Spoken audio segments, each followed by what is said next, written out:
Society में अभी significant percentage ऐसी है जो गर्ल्स को बहुत ज़्यादा आगे बढ़ने नहीं देती है। हमारा कोई टारगेट बेटे से नहीं था कि हमें हाँ बेटा जी। चाहिए। ऐसे लोगों की जब बेटियां आगे अच्छी अचीवमेंट्स करती हैं तो तो मुझे एग्जाम्पल लगता सेट है कि करते हैं। एग्जाम्पल सेट होता है कि देखो इनकी भी तो बेटी थी। तो ये बेटा बेटी का कॉन्सेप्ट तो अब लगभग खत्म हो जाएगा कि लोग जो हैं डॉक्टरों के ऊपर जो एक क्वेश्चन मार्क लगा देते हैं कि डॉक्टर आजकल इस तरह के हैं, ऐसा क्वेश्चन मार्क ना लगे। किसी भी प्रोफेशन को सिर्फ पैसे कमाने का जरिया सोच के आगे ना बढ़े, तब आप देखिएगा सफलता अपने आप भागी भागी आपके पास आएगी। लास्ट एपिसोड में बबीता मैम से हमने पेरेंटिंग को लेकर बहुत कुछ डिस्कस किया था। So let's continue our stand out discussion with the inspiration for all, the great speaker, the great motivator, miss Babita Tyagi. आजकल बॉयज और गर्ल्स, लड़का या लड़की, बहुत जी, ज्यादा डिफरेंस नहीं रहा। नहीं रहा। खासकर हमारे जनरेशन के जो पेरेंट्स हैं वो बहुत ज्यादा डिफरेंस नहीं नहीं समझते हैं। करते। लड़का मिला है तो भी अच्छा है, लड़की मिली है तो भी अच्छा तो है। भी अच्छा जी।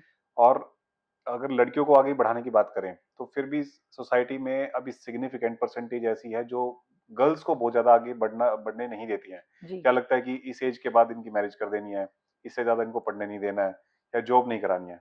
हम्म। तो ऐसे पेरेंट्स के लिए क्या कहना चाहेंगे आप? सर मुझे लगता है धीरे-धीरे पेरेंट्स की सोच और समझ का दायरा बढ़ रहा है। हम्म, अब वो परसेंटेज घट रही है। घट रही है। जैसे अब जो लोग 30 साल के हैं, हम्म, 35 साल के हैं, हम्म, उनकी समझ थोड़ी-सी अलग है। हम्म, अब मैं देखती हूँ बहुत सारे लोग सिंगल चाइल्ड, एक बेटी है हम्म। और वो खुश हैं। मेरा एग्जांपल सेम है। अच्छा आपके पास भी मुझे एक ही बेटी है और मैं आगे बेटे की या किसी और बच्चे की चाहत एक्सपेक्टेशन भी करता नहीं, भी नहीं। बहुत बढ़िया सर।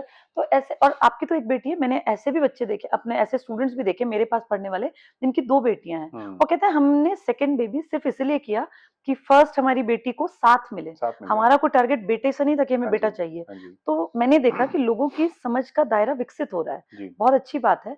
और अब धीरे-धीरे करके ऐसे लोग भी एक एग्जाम्पल हैं हम्म, कि अगर ये खुश रह सकते हैं और ऐसे लोगों की जब बेटियाँ आगे हम्म। अच्छी अचीवमेंट्स करती हैं, तो तो मुझे एग्जांपल लगता सेट है कि करते हैं। एग्जाम्पल सेट होता है कि देखो इनकी भी तो बेटी थी। जी। और सर अभी आपने इससे पहले क्वेश्चन जो किया था, हमने बातचीत की थी हुँ, कि बाहर चले जाते हैं बच्चे, फिर वापस लौट के ही नहीं आते हुँ, हैं। हुँ, तो मान लीजिए जब बेटा भी बाहर जाके ही बसना है, हुँ, तो हुँ। क्या फ़र्क पड़ता है बेटा हो या यही बेटी हो? सबसे पहला पॉइंट आता है हाँ। कि ना बेटी ने साथ रहना है, ना ना बेटे बेटे ने ने। साथ रहना एक है। ज़माना था जब बेटे खेती करते थे। जी। भई पैतृक संपत्ति के मालिक बनते थे, खेती हुँ, करते थे, वहीं पिताजी हैं, वहीं दादा है, वहीं परदादा है, वहीं पोता है। वो लेगेसी चली आ रही है हाँ, अब। वो ज़रूरी था उस हुँ, टाइम पे। हुँ, लेकिन आज हम देखें, कोई भी नहीं चाहता कि मेरा बेटा जो मैं काम कर रहा हूँ, उस तक सीमित रहे। हुँ। हर आदमी की इच्छा है कि मेरा बेटा या बेटी मेरे काम से अलग जो करना चाहें करें। सेल्फ मेड हो वो। हाँ, सेल्फ मेड हो, हुँ, उसकी अपनी एक आइडेंटिटी हो, बिल्कुल। उसके मन में सेल्फ रिस्पेक्ट हो, हुँ, दुनिया उसके नाम से मुझे पहचाने, ये हुँ, हुँ। पेरेंट्स की ये इच्छा है, पेरेंट्स की इच्छा ना होती कि है मेरे नाम से कि उसका मैंने नाम जो हो। बना-बनाया दे दिया, उसी को उसने आगे बढ़ा दिया, तो पेरेंट्स चाहते हैं कि अपना खुद से कुछ अपना करे। खुद से, क्योंकि उनको भी लगता है कि सेल्फ रिस्पेक्ट तभी बच्चे के अंदर बिल्कुल, आती है। बिल्कुल। तो ये बेटा-बेटी का कॉन्सेप्ट तो अब लगभग खत्म हो खत्म जाएगा। होता जा रहा है। और जब आपकी हमारी जनरेशन की बेटियाँ जब एक एग्ज़ाम्पल सेट करेंगी, जी। जब हम देखेंगे कि जिसका बेटा है वो भी बाहर चला गया, हुँ, जिसकी बेटी है वो भी चली गई, हुँ। ज़रूरत पड़ने पे बेटा भी वापस आ जाए और बेटी भी बेटी वापस वापस आ आ जाए, जाए। तो फिर तो कोई फ़र्क वो है ही डिपेंड नहीं। करता है हमारी वैल्यूज़ पर कि वैल्यूज़ के हमने ऊपर वैल्यूज़ क्या जो हम सीखा उसको। बचपन से उसके अंदर डालेंगे कि वो बेटा भी लौट के आएगा कि बेटी भी नहीं आएगी। हुँ, हुँ। तो ये कहीं न कहीं वैल्यू सिस्टम के ऊपर डिपेंड करेगा। इसलिए मैंने कहा कि बच्चों को बचपन से ना, जब वो कोई खास दिन हो तो इकट्ठे फैमिली जाए कहीं इस तरह की जगहों पे जहाँ इस तरह के लोग हैं जिनको कि सुविधाएँ नहीं मिली हैं, जी। ताकि वो फ़ील करे कि यार बहुत सब कुछ है काम करने के लिए। हुँ, और वो जो बड़ा होके भी याद करे कि मेरे पेरेंट्स जिस स्टेज पे थे, वहाँ से अपने से नीचे तबके की हेल्प करने को हमेशा आतुर बिल्कुल, रहते थे। तो मैं बिल्कुल, भी उनके लिए काम करूँ। बिल्कुल।